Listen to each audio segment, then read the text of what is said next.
Hop, vous voyez.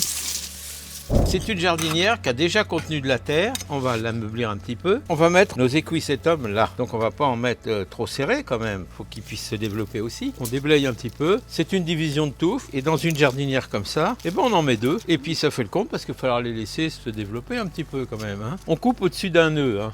Que ce soit à peu près régulier et homogène, à peu près les mêmes tailles. Ouais, ça a été fait. Ça a desséché entre là où ça a été coupé et le nœud. Donc en réalité, c'est de couper au-dessus d'un nœud pour éviter par... Mais si ça arrive, c'est pas très grave, parce qu'on pourra toujours ajuster après coup. C'est ce qu'on a dit, mais si on ne veut pas s'embêter, on fait ça. Ça aussi, c'est une question de goût. Hein. Voilà, on est à peu près à la même hauteur.